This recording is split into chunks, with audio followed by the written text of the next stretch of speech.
Well, good morning, everyone. It's a cool morning here in Tennessee. Welcome back to my homestead. We haven't really had a chance to catch up because I broke my kneecap. I've been a little out of commission. I was doing some traveling. You know, it's easier to actually travel, when you're dry. It didn't hurt my knee to drive for several hours. So I thought, well, I'm going to get those 2 trips in before I have to get back and really get cranking in the garden. But if you saw my post on my the walnuts and the hickory nuts are hitting the metal roof, so those are not gunshots, in case you are wondering. So in case you missed my community page post yesterday, I got a good report from the doctor about my knee. And it's, if you have to break your kneecap, I did it in the best way possible. Vertical and kind of off to the side, so it's just going to knit back together. And I have been facilitating that knitting with a plant called comfrey. In case you're unfamiliar with comfrey, the nickname is bone knit. Now, not to be confused with another plant called bone set, which I actually have growing in my garden. It's blooming right now. But I am almost knee-deep in shelling beans and peas. Yesterday was the first day since I had my okay to get back in the garden from the doctor. I went down, my helper showed up, Randy came about 4, we worked till 6:30. And got 2 whole rows of beans that I hadn't picked them one time the whole season. Now, I could have picked them and they would have probably continued to make more beans, but I didn't do that. Too many other things going on, and I have an excess of beans and peas anyway. So yesterday we cleaned out these 2 rows of Hutterite and Rio Zappe. Those are 2 beans that I got from the National Heirloom Expo back in 2017, and I have planted them ever since. I haven't had that many beans. This year I'll have more beans, but the majority of what I will have are the wild goose peas, which I learned last year have been in my family for over 100 years. So it's pretty exciting to be able to grow a bean that my ancestors grew. Think about that. Pretty cool. I didn't even know about it until last year when my sister passed away and my uncle came up to the visitation, and he just handed me a little baggie of maybe 100 seeds. And that was in middle of June. So I got them planted probably within a week later. They were planted, and I had a pretty nice little set of 4 or 5 short rows, but my electric fence went down or something happened last year. I don't remember what, but the deer got in there and just ate it to the ground, ate the beans and the peas and the plants. So clean me out. So I just had a few that I'd harvested. I had about a half of a pint jar of seeds. So I did 2 big long rows, 3. First I did 1 long row, and then I did 2 other long rows. And the 1 long row has been, the plants were pulled out, harvested. I haven't shelled them all. But the other 2 rows I haven't harvested at all. So as soon as I get done with this, I'm going to head down there and be working on that for about an hour until I get tired of being in the sun. But anyway, as for what's going on, so you just learned about my knee. It's in the process of healing. It takes 3 to 4 months for cracked bones, to actually knit back together. And like I said, I've been using comfrey tincture. I was told that tincture, the tincture from the root of comfrey actually knits bones together, and the leaf is more for, I believe, for maybe breathing or something, or it has another function.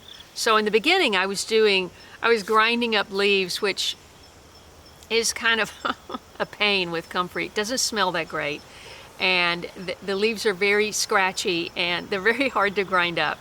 So it's hard to make a poultice with comfrey leaves. So I was relieved to know that I could just use, I purchased a tincture, and I've been using a tincture as well as another tincture and healing balms and comfrey salve and arnica, a combination of all of those. So it's, I think that's really helped me get back, you know, to the state I'm in 5 weeks and 3 days after falling right inside that.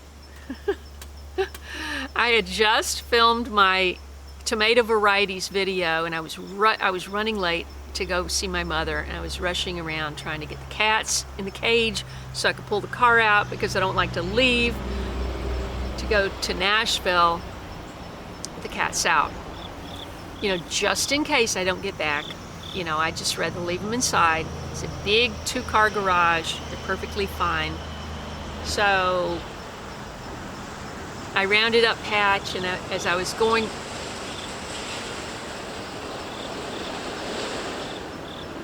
those are the flatbed trucks going to get the tobacco. They'll be back soon, loaded, and go back to the facility down there. Anyway, so she was in my arms. I went around my car. There was some boxes there. I tripped on something, and I went right down on my knee. There was another box there that caught me, so my head and my chest didn't go down. She flew out of my arms. She was fine. Cats always land on their feet. And so the rest is history. So the lesson there is that I've learned many times not to rush around, always watch where you're stepping, and just, you know, be more careful. You know, I have to be more careful because I'm by myself here. So, all right, so that's that. And then today is October the 4th. Hey, say hi to BJ. Oh, big girl. You haven't seen the girls or the boy in a while. BJ, can you say hi? Yeah, there you go. Good girl. You may notice, you can't really see it, I'll give you a wide shot, but I finally got this driveway cleaned off. It started with Renee coming, my new friend, my new late bloomer friend. She came to visit a week ago, and she brought me so many gifts and things, and then she just brought me the gift of her helping me. She weeded all of the around the front, you know, right around the front of the house, where I just totally ignore that because it's not edible plants, and I can't, it's only so much of me. So she did that, and I started cleaning up all these pots and all this junk that I had just left on the driveway, and I thought, wouldn't it be nice if the driveway was just all cleaned off? And we got all of that done before she left for the airport the next day. And then that just left this area where I'm sitting. It's very convenient because it's level. It's one of the very few level, well, really the only almost level space anywhere. And so many cars going to work. Oh my gosh. Anyway, I always have when I get the garden soil delivered, I always have it put right here. And then the whole summer, this is like a working spot where I have all the bags of compost and the garden soil, and I cover the whole thing with a tarp. And as the season goes, it just looks worse and worse and worse. The tarp is all wadded up, and there are pockets in the tarp where water will stand. Then you've got mosquitoes, and it's just like, oh, I have got to get this mess cleaned up. So Randy came that Saturday, and I said, this is numero uno. We are getting this cleaned up, And I had seen the day before, I had this wild notion, because I wanted to do a greenhouse here. That's going to be thousands and thousands and thousands of dollars, which I can't do. And I want to have this all pretty here. And I just thought, well, in the meantime, while I'm waiting for my ship to come in, I'm going to have some place to sit, for people to sit. So I just got back from the Revival Festival, Bard's Fest, where I met some wonderful people. They're real spread out. One's in Indiana. He works nights and weekends. Young guy, real great guy. And then a woman in New Jersey. Awesome. She just took me in.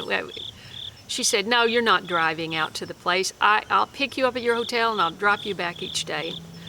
Awesome, awesome woman. So I wanted to get, and then there's Brad, who is the former commander of an Army battalion, who was one of the speakers, and got to know him. And then this young lady who I think is coming this weekend. And I just thought, that little dinky table I have inside is still covered with seeds and seed packets and has not been organized. I mean, it has to be. It should be, and I hope I can say that I will do it before she gets here. But I just thought, I want some place where if I want to have 6 people come here, we can sit and have a meal.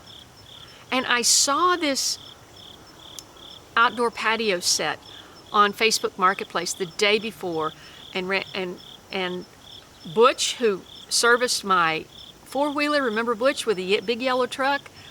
They worked on my roof. They replaced my roof on my shop.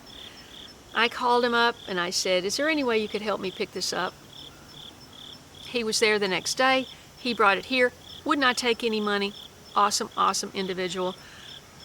And while we were gone, Randy finished cleaning all this up, hosed it off, and blew all the leaves out their back, but everything was clean. And we set the table and chairs down here, and I just feel like, oh my gosh, I've got a place to talk to you. It even has an umbrella. Otherwise I wouldn't be able to. You see where the sun is right here? The sun is coming up right there. And if it blasts your face, you look terrible. So anyway, that's what's going on. The garden, I just haven't been able to work, so it is what it is, and I hope to be able to get a couple of beds that I can take with some kale and chard into the cold winter months and see if they'll survive. I have a lot of work to do here. I need a lot of help. So I'm hoping that this young lady comes in and helps me this weekend. There's a lot of beans to harvest. I've even got a couple of watermelons over there. So there's so much to do, but it's October the 4th. So as you recall, we're having this major, and I say major because it's a test of the emergency broadcast systems. That's what they're saying it is. And I was watching, if you want a deeper dive into trying to look at this whole thing, I was watching Canadian Prepper this morning, so he's got a video on that, and he's pointing out that anybody that mentions what's going to happen today is getting this disclaimer at the bottom of the video. So I'm not going to call it what it is, but at a certain time today, there's going to be a signal that's sent to every cell phone, smart TV, computer, whatever's plugged into the internet. I don't understand it. I don't know what's going on. But I do know that country, that big country over there that starts with an R, on the other side of the world, they're doing it too. And maybe even Israel. So, at the same time. Okay, what's that all about? So that's really hard to understand. And people are kind of talking about, well, why are they doing it at the same time we're doing it? And what does this mean? I don't know. All I know is I'm shutting everything down, and I'm just going to be shelling beans, and hopefully I'm going to be making boiled custard. Now, boiled custard apparently is an old recipe that's just gone out of anybody's current lexicon, but my mother made the most fantastic boiled custard. And whenever we had banana pudding, which is a classic Southern dessert made from three things. You've got your pudding, or in her case, she used her boiled custard. Now that's a separate thing you make separately, but boiled custard, Nabisco vanilla wafers, oh yeah, Nabisco. And you don't have to get Nabisco anymore. You can find smaller companies that make vanilla wafers that, if you don't care to support those huge food corporations, but and bananas. And you just slice the bananas, you layer it with the vanilla wafers, and then you pour over my mother's boiled custard. We loved it. We could not get enough.